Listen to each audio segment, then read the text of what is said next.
अस्सलाम वालेकुम स्टूडेंट्स। बेटा बीबीए सेकंड क्लास। सबसे पहले तो ये कि ये बेसिकली आज हमारा 8वां लेक्चर है, लेकिन 7th लेक्चर का एक पोर्शन एक्सप्लेन करने वाला रह गया था। 7th लेक्चर में हमने जो है वो कल्चर के बारे में पढ़ा था, कल्चर किस तरह से बनता है हमने वो पढ़ा था, और एम्प्लॉयज़ कल्चर को किस तरह से अडॉप्ट करते हैं।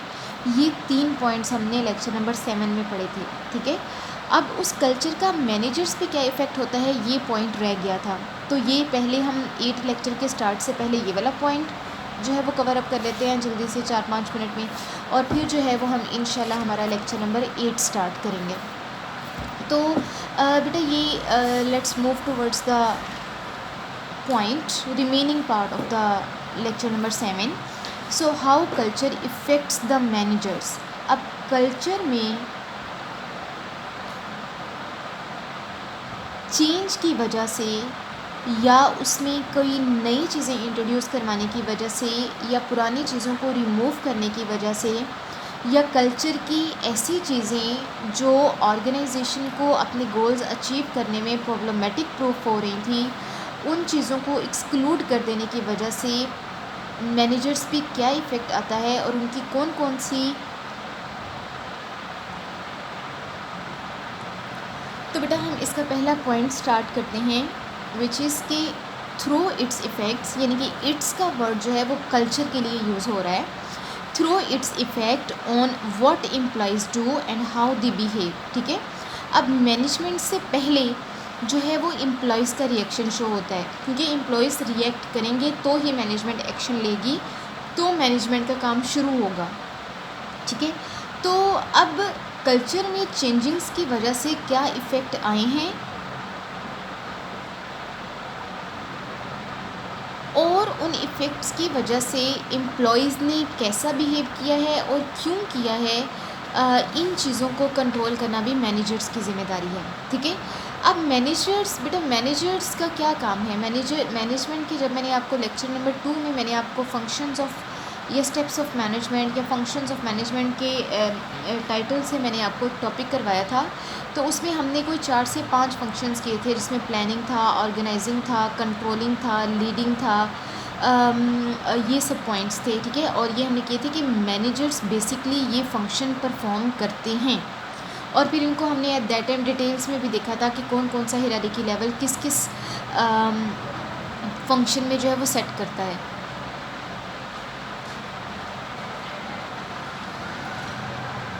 तो बेटा डेफिनेटली अब क्या होगा कि मैनेजर्स की रिस्पॉन्सिबिलिटीज़ तो वही रहेंगी, मैनेजर्स के करने के काम तो वही रहेंगे ना, planning, controlling, leading, scheduling, decision making, organizing, यही उनके काम रहेंगे। लेकिन वो काम किस तरह से चेंज होंगे कल्चर की इफ़ेक्ट की वजह से, हम वो 1 बाय 1 जो है वो देखेंगे। तो बेटा सबसे पहले जो है ये मैंने यहाँ पे मेंशन किया है कि through its effects on what managers do, they plan, organise, lead and the control. अब प्लानिंग पे क्या इफ़ेक्ट आते हैं, ऑर्गेनाइजिंग पे क्या इफ़ेक्ट आते हैं, लीडिंग पे क्या इफ़ेक्ट आते हैं एंड कंट्रोल पे क्या इफ़ेक्ट आते हैं, ये हम 1 बाय 1 देख लेंगे। ठीक है, तो बेटा culture effects the degree of risk. सबसे पहले प्लानिंग में, क्योंकि प्लान जो है वो हमने जब चीज़ों को करते हैं तो हम हर लिहाज से जो है वो चीज़ों को कंसीडर करके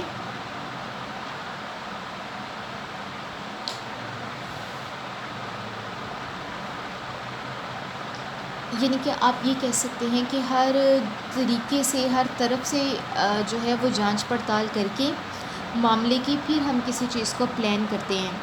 तो culture effects the degree of risk, कि प्लानिंग में कितना रिस्क आ गया है, वेदर मैनेजर्स जो हैं वो ज़्यादा कल्चर में चेंज की वजह से ज़्यादा कॉन्फिडेंट फील करते हैं प्लानिंग करने में, या वो ज़्यादा फियरफुल हो गए हैं कि यार कहीं कोई गलत प्लान ना किया जाए, कहीं कोई गलत डिसीजन ना ले लिया जाए, रिस्की बिहेवियर इंक्रीज़ कर गया है।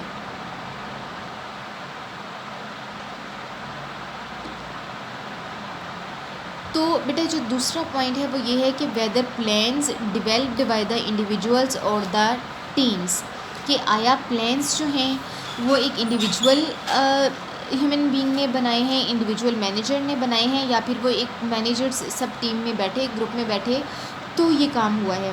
यानी कि प्लानिंग जो है वो की गई है किसी भी मामले में। और बेटा जो थर्ड वाला पॉइंट है वो ये है इन्वायरमेंटल स्कैनिंग। इन्वायरमेंट को स्कैन करना ये सबसे बड़ी रिस्पॉन्सिबिलिटी है मैनेजर्स की, क्योंकि इन्वायरमेंट में हर वो चीज़ आ जाती है, हर वो फैक्टर आ जाता है जिसको बिज़नेस के लिए नोटिस करना और फिर उन नोटिसेबल पॉजिटिव या नेगेटिव पॉइंट्स के अगेंस्ट एक्शन लेना और प्लानिंग करना, ये जो है ये मैनेजमेंट का जो है वो बहुत इम्पोर्टेंट काम है।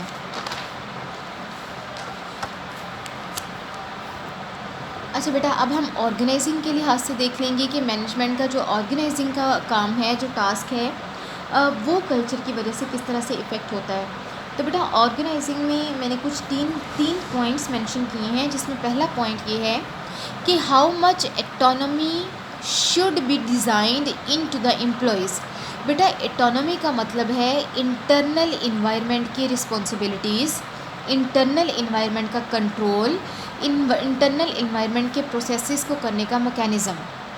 ठीक है, अब इस मैकेनिज़्म को, इस कंट्रोल को और इन सब चीज़ों को जो है वो एम्प्लॉयज़ में किस तरह से डिवाइड करना है,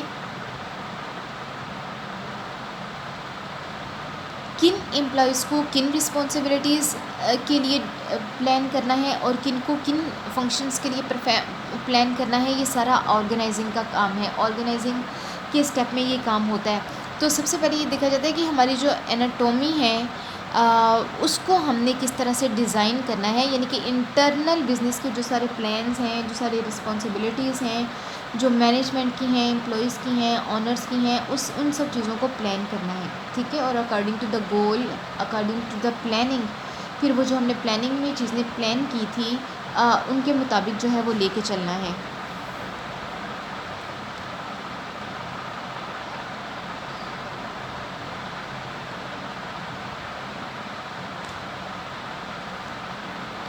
बेटा अगला जो हमारा पॉइंट जा रहा है वो ये है कि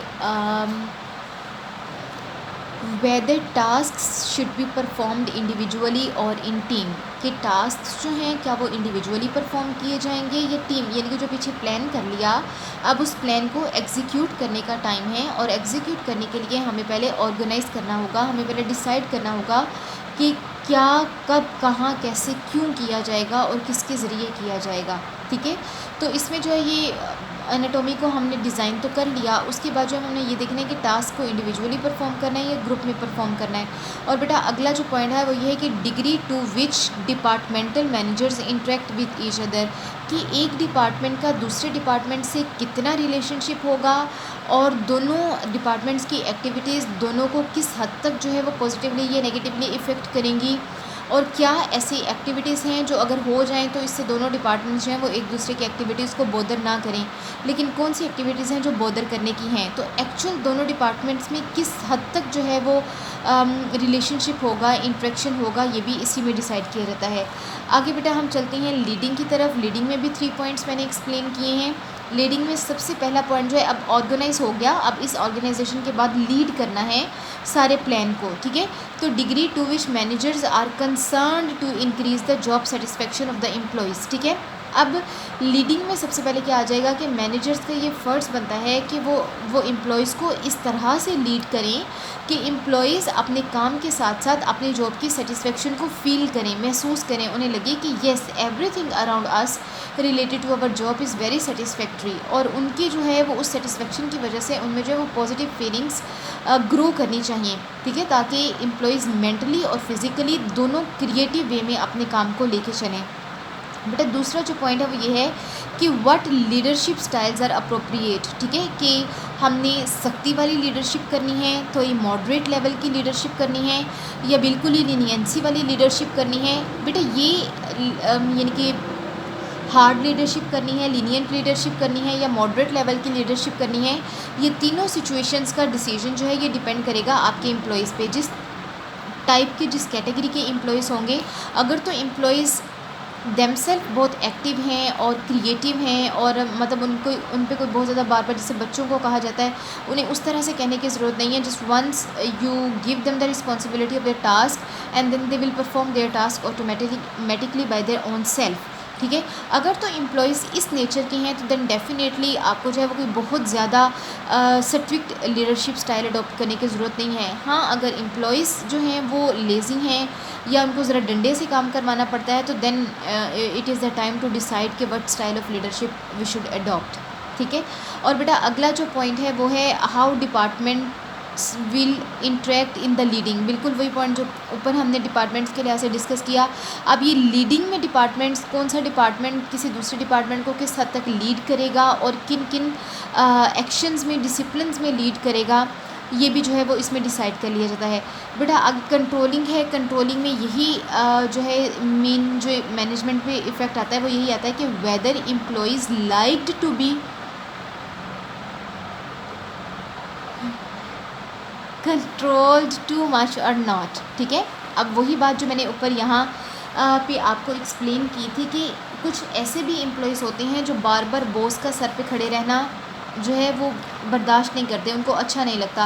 वो कहते हैं कि ठीक है हम काम कर रहे हैं, काम करने के बाद हम उनको दिखा देते हैं, अगर तो मिस्टेक्स हैं तो उनको बता दें, हम उनको ठीक कर लेते हैं, लेकिन ये जो सर पे खड़े रह के काम करवाना और डंडे से और सख्ती से काम करवाना जो है ये नहीं है। तो उस लिहाज से फिर आपको अपना कंट्रोलिंग स्टाइल भी जो है वो डिसाइड करना पड़ता है। ठीक है, कि हमने कंट्रोलिंग किस हद तक और किस तरह से करनी है। तो ये चीज़ें भी जो हैं ये सारी बेटा इस तरह से ये कल्चर जो है ये आपके मैनेजर्स को और मैनेजमेंट के फंक्शन को इफ़ेक्ट करता है। ठीक है। और दूसरा जो कंट्रोलिंग में ये पॉइंट है वो ये है कि whether you need to guide और चेक द एम्प्लॉयज़। ठीक है बेटा, गाइड करना और बात है और चेक करना और बात है। गाइड में आप एक्चुअली गाइड करना ये एक्शन से पहले का काम है। ठीक है, यानी कि एम्प्लॉयज़ का एक्ट करने से पहले की ये गाइडेंस है, ये पहले का स्टेप है, लेकिन चेक करना ये एक्शन के बाद का स्टेप है। तो it again depends upon the category of the employees कि आपके एम्प्लॉयज़ की कैटेगरी क्या है। क्या आपको गाइड ज़्यादा करना पड़ता है कंट्रोलिंग में या आपको चेक ज़्यादा करना पड़ता है। ठीक है। So this is all about the effect of the culture on the management and the functions of the management. तो बेटा अब हम चलते हैं हमारे लेक्चर नंबर 8 की तरफ, जिसके जो हैं वो 2 मेन टॉपिक हैं, जिनमें से एक टॉपिक हम आज करेंगे। ठीक है, जो कि ये वाला है, और जो सेकंड टॉपिक है वो हम लेक्चर नंबर 9 में करेंगे। तो बेटा जो आज लेक्चर नंबर 8 का हमारा टॉपिक बनता है वो है external environment and the managers. ठीक उसी तरह से जिस तरह से हमने कल्चर को और फिर कल्चर का मैनेजर्स पे और मैनेजमेंट के फंक्शन पे इफ़ेक्ट देखा था, इसी तरह से अब हम एक्सटर्नल इन्वायरमेंट को देखेंगे कि एक्सटर्नल इन्वायरमेंट क्या होता है, ये किन किन फैक्टर्स से मिल के बनता है और फिर ये मैनेजमेंट को किस तरह से इफ़ेक्ट करता है, हम ये पॉइंट्स भी देखेंगे। ठीक है। और जो इंटरनल इन्वायरमेंट है ये हम इंशाल्लाह लेक्चर नंबर 9 में डिस्कस करेंगे। तो बेटा सबसे पहले मैंने यहाँ पे आपको एक्सटर्नल इन्वायरमेंट की डेफिनेशन जो है वो मैंने मेंशन की है। एक्सटर्नल इन्वायरमेंट की डेफिनेशन जो है इट्स टोटली और up to you can say up to some extent it is similar to the definition of the culture as well. ठीक है। तो जो एक्सटर्नल इन्वायरमेंट है is the factor. External environment basically होता क्या है, ये वो फैक्टर्स होते हैं, फोर्सेस होती हैं, सिचुएशंस होती हैं एंड इवेंट्स होते हैं आउटसाइड द ऑर्गेनाइजेशन। क्योंकि एक्सटर्नल की बात हो रही है ना, तो एक्सटर्नल एक्स्ट्रा यानी कि बाहर, एक्स यानी कि ऑर्गेनाइजेशन से बाहर के सारे फैक्टर्स, सारे इवेंट्स, सब चीज़ों की बात होगी। ऑर्गेनाइजेशन की इंटरनल किसी भी फैक्टर की, किसी भी फोर्स की, किसी भी सिचुएशन की बात नहीं हो रही। जब हम इंटरनल इन्वायरमेंट को डिस्कस करेंगे तो उसमें ये हमारे इंटरनल ही आ जाएंगे। ठीक है। अब चूँकि हम एक्सटर्नल की बात डिस्कस करें तो हम आउटसाइड द ऑर्गेनाइजेशन यानी कि हम आउटसाइड द ऑर्गेनाइजेशन चीज़ों को देखेंगे।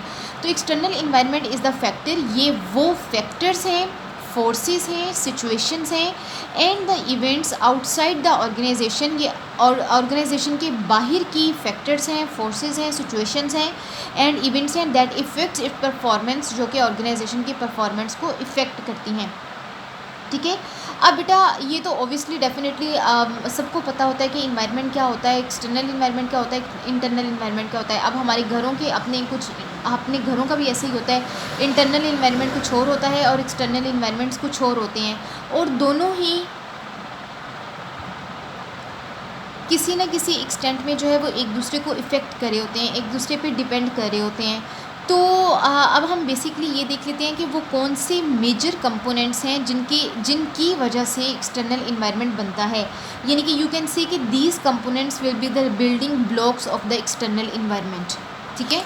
तो बेटा ये इसको भी मैंने आपकी जो है वो डायग्राम के तौर पे जो है वो मैंने इसको मेंशन किया है।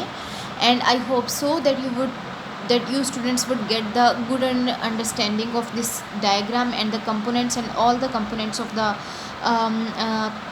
external environment। ठीक है, तो बेटा सबसे पहले मैंने यहाँ सेंटर में मेंशन किया है ऑर्गेनाइजेशन। ठीक है, और यहाँ भी मैं मेंशन कर देती हूँ ई। ठीक है, यानी कि E stands for the external and the second E stands for the environment. Organisational external environment. अब बेटा ये ऑर्गेनाइजेशन का एक्सटर्नल इन्वायरमेंट जो है, ये सबसे पहले जो कंपोनेंट इसको बनाता है वो है हमारी ग्लोबलिटी। ठीक है, यानी कि ग्लोबल होना, बाहर की दुनिया कैसे काम कर रही है, कैसे चल रही है, क्या वहाँ पर क्राइसिस हैं, क्या वहाँ पर इकोनॉमिक हेल्थ चल रही है या इकोनॉमिक प्रॉब्लम्स चल रहे हैं। अगर चल रहे हैं तो वो किस तरह की इकोनॉमिक प्रॉब्लम्स हैं। बेटा ये सेम इसी तरह से मैं आपको अभी इसकी रिसेंट में आपको एग्जांपल देना चाहूँगी कि जैसे कोरोना है। ठीक है, कोरोना हर कंट्री का इंटरनल इशू भी है और एक्सटर्नल इशू भी है।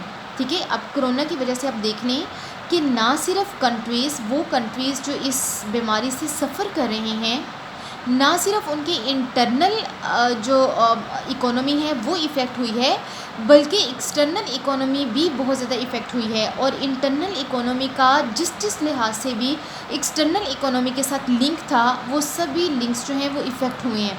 तो इसी तरह से एक ऑर्गेनाइजेशन भी ऐसी होती है कि एक ऑर्गेनाइजेशन लिंक कर रही होती है और डिपेंड कर रही होती है एक्सटर्नल फैक्टर्स के ऊपर, एक्सटर्नल इन्वायरमेंटल फैक्टर्स के ऊपर, जिनमें से पहला जो फैक्टर है वो है ग्लोबल, कि दुनिया कैसे काम कर रही है, क्या जैसे दुनिया चल रही है हम भी वैसे ही चल रहे हैं, या दुनिया की क्या डिमांड है और हमें कैसे चलना चाहिए। ये सब चीज़ें जो है, ये ग्लोबल फैक्टर जो है, ये सबसे बड़ा और मेन फैक्टर है एक्सटर्नल इन्वायरमेंट को बनाने के पीछे।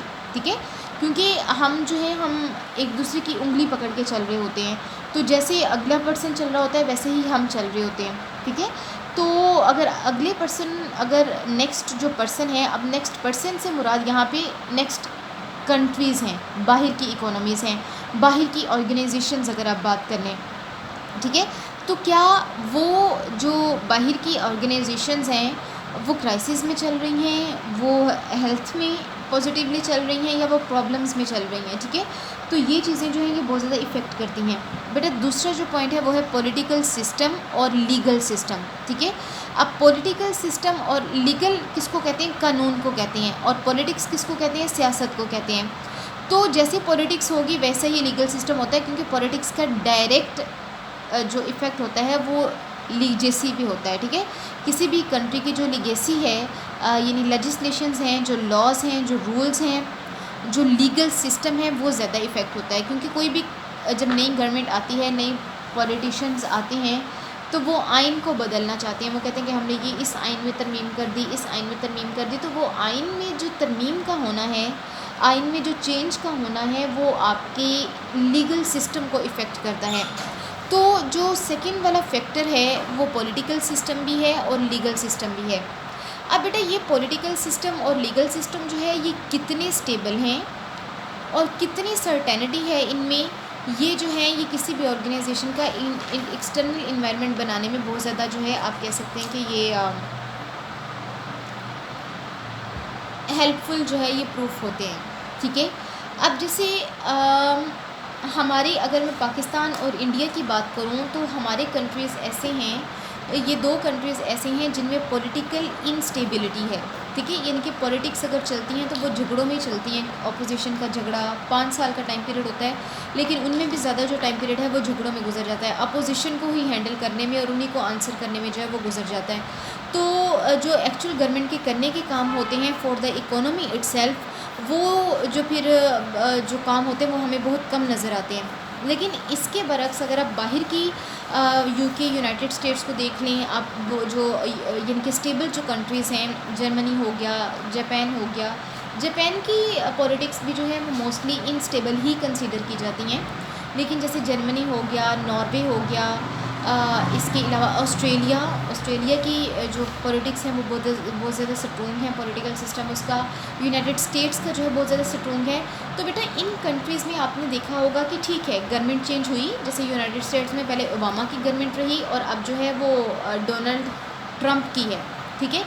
तो अब ट्रंप जो है वो डोनाल्ड की अपोजिशन को कंट्रोल करने में नहीं लगा हुआ, ठीक है। अब ट्रंप आपने कभी सुना है, कहीं उनमें देखा है कि जी दोबारा से ओबामा उठा है, उसने जो है वो स्पीच की है, पब्लिक में स्पीच की है, कोई जलसा किया है, जुलूस किया है और उसने जो है वो ट्रंप के अगेंस्ट बात की है? ऐसा नहीं है, ठीक है।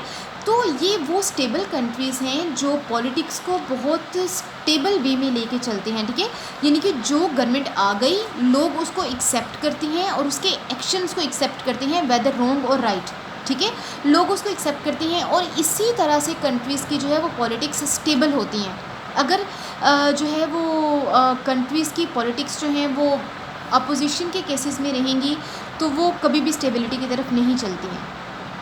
और दूसरी जो है वो सर्टेनिटी का होना। सर्टेनिटी का बेटा, सर्टेनिटी है किसी भी चीज़ का कायम रहना, ठीक है। अब 5 साल, अब ये जैसे हमारे यहाँ जो है ये गवर्नमेंट है इमरान खान की, ठीक है। तो अब ये कितनी सर्टन है, सर्टन का मतलब ये है कि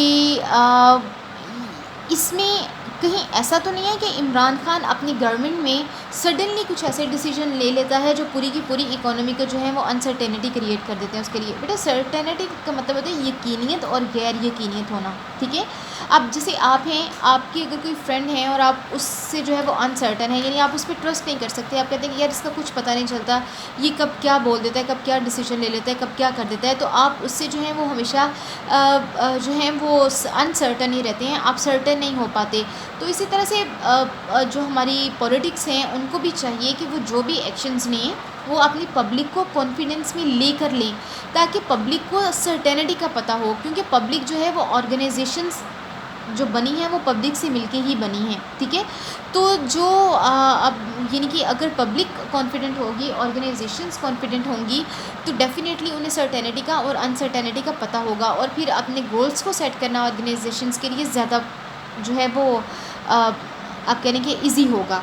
अच्छा बेटा, आगे जो थर्ड वन इसका स्टेप है वो ये है कि सोशियो कल्चर, ठीक है, यानी कि सोसाइटी का कल्चर। अब बेटा कल्चर जो होता है वो किसी भी बिज़नेस का दो तरह से होता है। एक बिज़नेस का अपना कल्चर होता है, इंटरनल कल्चर, जो कि हमारे प्रीवियस लेक्चर नंबर 7 में हमने डिस्कस किया था, और दूसरा था पीपल, यानी कि बाहर के लोगों का कल्चर।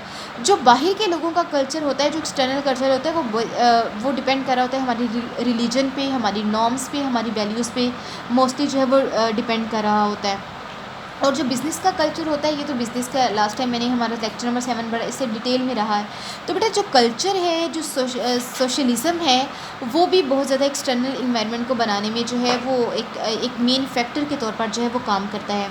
बेटा अगला जो पॉइंट है वो है टेक्नोलॉजिकल, यानी कि टेक्नोलॉजी का यूज़ कैसा है एक कंट्री के अंदर। अब हमारे पाकिस्तान में टेक्नोलॉजी का यूज़ बहुत कम है, ठीक है, यानी कि IT है तो है लेकिन उस तरह से नहीं है जिस तरह से यूनाइटेड स्टेट्स में है या इंडिया में लोग इस चीज़ को अडॉप्ट कर रहे हैं, या आप कह लें कि जिस तरह से यूनाइटेड किंगडम में है, वहाँ पर हर काम, जापान में देख लें मैंने ऑटोमेटिक डोर्स हैं, वो टेक्नोलॉजी में कितना आगे चले गए हैं, और हम अभी सिर्फ उन्हीं की वही चीज़ें यूज़ करें जो उन्होंने आज से कोई 10-15 साल पहले डिस्कवर की थी। आज हम उन चीज़ों को अभी लेकर चल रहे हैं, ठीक है। तो इसकी मैंने यहाँ पे छोटी सी एग्जांपल दी कि टेक्नोलॉजिकल इफ़ेक्ट का मतलब ये है कि जैसे कि मैं आपकी यूनिवर्सिटी की एग्जांपल दूँ और मैं आप स्टूडेंट्स की एग्जांपल दूँ कि do you students are able to use the information technology for your educational purpose. क्या आपको अगर असाइनमेंट्स दी जाती हैं तो आप स्टूडेंट्स को वर्ड को यूज़ करना है, एक्सेल को यूज़ करना, अपनी असाइनमेंट्स को जो है वो ईमेल करना, उसको यानी कि किस तरह से प्रॉपर असाइनमेंट बनानी है, क्या आपको उन सब चीज़ों का यूज़ आता है या नहीं आता? अगर तो आता है then definitely you are enough strong to know the use of your weapons, ठीक है। लेकिन अगर नहीं आता तो then definitely we are behind in the use of technological factors. तो इसी तरह से बेटा ये ओवरऑल एजुकेशन ऑर्गेनाइजेशंस में देखा जाता है कि एक ऑर्गेनाइजेशन जो है वो कितना टेक्नोलॉजी को यूज़ कर सकती है, कितनी नो हाउ है उसको टेक्नोलॉजी को यूज़ करने के बारे में और कितनी नहीं है। अब हमारे यहाँ पे स्टूडेंट्स को देख लें कि हमारे यहाँ पे जाके कहीं मैट्रिक के बाद अब ये कॉन्सेप्ट आ गया कि कहीं मैट्रिक के बाद स्टूडेंट्स सीख लेते हैं मेल करना और मेल को यूज़ कैसे करना है, वर्ड को कैसे यूज़ करना है, एक्सेल को कैसे यूज़ करना है। लेकिन अगर यूनाइटेड स्टेट्स की बात की जाए या बाहर के स्ट्रॉन्ग कंट्रीज़ की बात की जाए तो उनके जो बच्चे हैं वो 7-8 साल की उम्र में उनको पता होता है कि how to use the Word, how to use the Excel, मैंने अपनी स्लाइड्स कैसे बनानी है, मैंने अपने नोट्स कैसे बनाने हैं, मैंने उनको अपने टीचर को कैसे फॉरवर्ड करना है, मैंने उनको रिसीव कैसे करना है। ये सब चीज़ें जो हैं वो उन बच्चों को ईज़िली आ रही होती हैं, ठीक है। इवन दो कि वो स्टूडेंट्स जो हैं वो बहुत ज़्यादा क्रिएटिव भी होते हैं उनके स्टूडेंट्स जो हैं। तो बेटा ये भी एक जो टेक्नोलॉजिकल फैक्टर है ये भी हमारा एक्सटर्नल इन्वायरमेंट बनाने में जो है ये बहुत ज़्यादा हेल्प आउट जो है ये प्रूफ होता है। अगला जो हमारा फैक्टर है वो है बेटा डेमोग्राफिक्स। अब डेमोग्राफिक्स बेसिकली होती क्या है, ये है distribution of age, sex, religion and the country. बेटा सेक्स मीन ये जेंडर, वेदर फीमेल और मेल, यानी कि एक कंट्री में नंबर ऑफ़ फीमेल्स ज़्यादा हैं या नंबर ऑफ़ मेल ज़्यादा हैं, ये उस कैटेगरी में, उस सेंस में हम इसको लेंगे। और एज, किस एज के लोग ज़्यादा हैं, किस एज के लोग कम हैं, ठीक है। अब जैसे इसको जब एक्सप्लेन किया जाता है इस पॉइंट को कि distribution of age, gender, religion in the country वो क्या है, तो बेटा इसमें ये देखा जाता है कि अगर तो यूथ का नंबर यानी कि हमारे जो नौजवान लोग हैं अगर वो ज़्यादा हैं, यानी कि उनकी अमाउंट जो है वो कंट्री में ज़्यादा हैं, तो डेफ़िनेटली कंट्री जो है वो ज़्यादा एवोल्यूशनरी बेस पे होगी, यानी कि नई नई चीज़ों को ऑब्ज़र्व करना, नई नई चीज़ों को एक्सपीरियंस करना और नई चीज़ों को इवॉल्व जो है ना, क्योंकि यूथ में हम ज़माने में हम ज़्यादा काम कर जाते हैं ना, हम ज़्यादा चीज़ों को जो है वो अच्छे तरीके से समझ सकते हैं और कर सकते हैं, रेदर देन जो ओल्ड एज जो हमारे लोग होते हैं। बिल्कुल आप हमारे अम्मा अब्बा को देख लें, ठीक है। आप इसी से देख लें कि अगर टच फ़ोन हमारे पास भी है और हमारे पेरेंट्स के पास भी है, तो अगर उन्हें कोई प्रॉब्लम आ जाती है तो दे कम टू अस कि यार मेरा ये प्रॉब्लम है, इसको सॉल्व कर दो, ठीक है। हालांकि वो भी टेक्नोलॉजी को यूज़ कर सकते हैं, लेकिन चूंकि उन्हें नो हाउ नहीं है, तो यही वो चीज़ें होती हैं, यही वो बेसिस होती हैं जो एक कंट्री की डेमोग्राफिक्स को डिसाइड करती हैं, ठीक है। अगर तो ओल्ड जनरेशन ज़्यादा है, यानी कि ओल्ड एज लोग ज़्यादा हैं, तो डेफिनेटली कंट्री का ग्रोथ रेट कम होगा। लेकिन अगर यूथ ज़्यादा है, यंग पीपल ज़्यादा हैं, तो वो लीड करेंगे आपकी कंट्री को एवोल्यूशन की तरफ, वो लीड करेंगे आपकी कंट्री को ग्रोथ की तरफ, ठीक है। और बेटा अगला जो लास्ट हमारा फैक्टर है वो यह है इकोनॉमिक। अब इकोनॉमिक क्या है कि what happens here in local economy, की एक्चुअल उस इकोनॉमी के अंदर एक्चुअली क्या हो रहा है। अब हम बाहर की बात नहीं करें कि इकोनॉमी के अंदर की सिचुएशंस कैसी हैं, उसका इन्वायरमेंट कैसा है, ठीक है, हम ये देखेंगे। और बेटा इसमें सबसे ज़्यादा जो है वो सबसे इंपॉर्टेंट जो पॉइंट आता है वो है इकोनॉमिक ट्रेड साइकिल, कि इकोनॉमी का ट्रेड बूम चल रहा है, रिसेशन चल रहा है, रिकवरी चल रही है, या कौन सी स्टेज चल रही है। बेटा 4 स्टेजेस होती हैं ट्रेड साइकिल की, बूम, रिसेशन, रिकवरी और फिर ये बिल्कुल डिस्ट्रक्शन पे आ जाता है, ठीक है। ये 4th स्टेज होती है। बूम में बहुत अच्छी इकोनॉमी होती है, ग्रो कर रही होती है, हर सेक्टर ग्रो कर रहा होता है, सब चीज़ें बहुत अच्छी अच्छी हो रही होती हैं, ठीक है। रिसेशन में चीज़ें डाउनवर्ड जा रही होती हैं और रिकवरी में डाउनवर्ड जाने के बाद वो रिकवर कर रही होती हैं, लेकिन अगर वो रिकवर ना करें तो वो फिर डिस्ट्रक्शन की तरफ चली जाती हैं, ठीक है। तो बेटा ये वो 7 पॉइंट्स थे, ये वो 7 जो हैं ये फैक्टर्स हैं जो किसी भी कंट्री का किसी भी ऑर्गेनाइजेशन का एक्सटर्नल इन्वायरमेंट बनाते हैं। अब बेटा ये एक्सटर्नल इन्वायरमेंट मैनेजर्स को किस तरह से इफ़ेक्ट करता है, ये कुछ मैंने यहाँ पे 6 से 7 पॉइंट्स मैंने मेंशन किए हैं। बेटा सबसे पहले तो यह है कि ये इन सारे एक्सटर्नल इन्वायरमेंट्स जो हैं इनका सबसे पहले जो इफेक्ट आता है वो जॉब्स पे और एम्प्लॉयमेंट पे आता है, बिल्कुल इस तरह से जिस तरह से कोरोना एक एक्सटर्नल एलिमेंट है, लेकिन उसका जो सबसे ज़्यादा इफेक्ट आया वो जॉब्स पे और एम्प्लॉयमेंट पे आया, ठीक है। तो मैनेजर्स के लिए भी जो है वो एक्सटर्नल कल्चर की वजह से अपनी ऑर्गेनाइजेशन के अंदर जॉब्स को देखना और एम्प्लॉयमेंट को हायर करना, अनएम्प्लॉयड करना, एम्प्लॉयड करना, ये जो है इन्हें सबसे ज़्यादा इस चीज़ को फोकस करना पड़ता है। दूसरा ये है कि असेसिंग इन्वायरमेंटल अनसर्टेनिटी, कि इन्वायरमेंट कितना अनसर्टन है, कितना सर्टन होता जा रहा है। ये बिल्कुल वैसे जैसे कोरोना की वजह से नो वन नोज़ के कितने पेशेंट्स होंगे, कितनी डेथ्स होंगी, कितनी रिकवरी होगी, ये अनसर्टन सी सिचुएशन है। कोई भी सर्टेनिटी के साथ 100% ये नहीं कह सकता कि yes this would be the rate of the death और this would be the rate of recovery. Even though कि यूनाइटेड स्टेट्स जो कि बहुत ज़्यादा डेवलप्ड कंट्रीज़ हैं वो भी अनसर्टन है इस सिचुएशन के मामले में। तो बेटा ऐसे फैक्टर्स क्या है, हम स्टेबिलिटी की तरफ चल रहे हैं या डायनामिक्स हैं। डायनामिक्स का मतलब कि ज़्यादा अनसर्टेनिटी चल रही है। बेटा अगला है हमारा point managing the stakeholder relationship. बेटा स्टेक होल्डर हर वो इंसान है जो किसी न किसी लिहाज से भी बिज़नेस में इंटरेस्ट रखता है, ठीक है। जैसे हम बीइंग अ कंज्यूमर, हम कोका कोला यूज़ करते हैं, पेप्सी यूज़ करते हैं, टूथपेस्ट, हम बहुत सारी प्रोडक्ट्स यूज़ करते हैं। तो being the consumer of those products we are the stakeholders of those companies, ठीक है। अब स्टेक होल्डर्स क्या है, मैंने यहाँ पे कुछ मैंने ये बेसिक एग्जांपल जो है वो मेंशन की, इसके अलावा बहुत सारी बनती हैं, ठीक है। Consumers, suppliers, distributors, debtors, creditors, ये सारे जो हैं ये स्टेक होल्डर्स में ही आते हैं। तो इसमें ऑनर्स आ जाते हैं, इन्वेस्टर्स आ जाते हैं, बैंक्स आ जाते हैं, क्रेडिटर्स आ जाते हैं, गवर्नमेंट आ जाती है मोस्ट इम्पॉर्टेंटली, और हर वो इंसान जो किसी न किसी तरह से कंपनी में इंटरेस्ट रखता है, someone who is interested in the business, वो सब चीज़ें जो हैं वो सब स्टेक होल्डर्स में आ जाएंगे, ठीक है। बेटा अगला जो पॉइंट है वो ये है कि positive effect on the organisational performance के जो एक्सटर्नल इन्वायरमेंट्स हैं उनकी वजह से जो मैनेजमेंट ने डिसीजंस लिए हैं या मैनेजमेंट जिस तरह से चल रही है, क्या उसके इफ़ेक्ट ऑर्गेनाइजेशन की परफॉर्मेंस पे पॉजिटिव हैं या नेगेटिव हैं। दूसरा काम जो मैनेजमेंट का है एक्सटर्नल फैक्टर्स को देख के वो ये है कि be recognise doing the right things. आपको बी रिकॉग्नाइज का मतलब होता है हर वक्त जानना, यानी कि आपको हर वक्त पता होना चाहिए कि whether you are doing right things और नॉट। और बेटा लास्ट वन जो हमारा पॉइंट है वो ये है कि शोइंग द सोशल रिस्पॉन्सिबिलिटी। बेटा सोशल रिस्पॉन्सिबिलिटी का मतलब ये है कि आपने सिर्फ अपनी ऑर्गेनाइजेशन को नहीं देखना, अपनी ऑर्गेनाइजेशन के फंक्शन को नहीं देखना, अपनी ऑर्गेनाइजेशन के इंटरनल फैक्टर्स को नहीं देखना, बल्कि आपने एक्सटर्नल आपकी ऑर्गेनाइजेशन का आपकी इकोनॉमी पे क्या इफ़ेक्ट आ रहा है आपने वो भी देखना है, ठीक है। तो ये होता है सोशल रिस्पॉन्सिबिलिटी कि आप सोशली कितने रिस्पॉन्सिबल हैं अपने जो है वो लोगों के बारे में, अपने कंट्री के बारे में, ये सोशल रिस्पॉन्सिबिलिटी में आ जाता है। क्या आपकी ऑर्गेनाइजेशन का इम्पैक्ट आपके सोसाइटी पे पॉजिटिव चल रहा है या नेगेटिव चल रहा है, ये सारा जो है ये सोशल रिस्पॉन्सिबिलिटी में आ जाएगा। तो बेटा ये आज का हमारा लेक्चर नंबर 8 था, जिसमें हमने एक्सटर्नल इन्वायरमेंट को डिस्कस किया, उसके कंपोनेंट्स को डिस्कस किया और उसके मैनेजर्स पे क्या इफ़ेक्ट हैं और मैनेजमेंट का फंक्शन किस तरह से चेंज होता है, हमने वो सब चीज़ें डिस्कस की। अगर आप स्टूडेंट्स को कोई भी जो है वो कन्फ्यूजन हो तो you can ask me in the group.